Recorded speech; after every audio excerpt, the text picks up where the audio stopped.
আসসালামু আলাইকুম। কেমন আছেন সবাই? সবাই নিশ্চয়ই ভালো আছেন। আমিও ভালো আছি।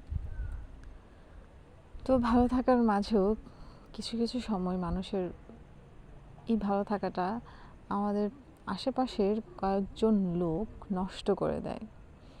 দেখবেন আপনাদেরও আশেপাশে এরকম লোক থাকে যে যারা কারোর ভালো সহ্য করতে পারে না। সে ভালো আছে সেটা তার মনে হয় যেন গায়ে কাটার মতো লাগছে। তার ভালো থাকাটা কিভাবে নষ্ট করে দেওয়া যায় সেটা সে সবসময় চিন্তা করে। যেমন নিজে খেয়ে বনের মোষ তাড়ানোর মতো। আমাদের আশেপাশের মানুষগুলা ঠিক এমনই যে কাউকে কষ্ট দিয়ে কথা বলে যে তারা কি অকৃত্রিম সুখ পায় সেটা তারাই জানে। কেন আমরা কাউকে কষ্ট দিয়ে কথা বলবো? কথা বলার আগে একটা বার আমরা ভেবে দেখি না যে যাকে কথাটা বলছি সেই মানুষটার মনে কতটুকু আঘাত পেল?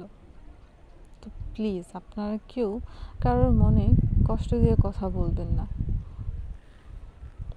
কারোর মনে কষ্ট দেয়া ভালো কাজ নয়। ভালো থাকবেন সবাই। ধন্যবাদ সবাইকে।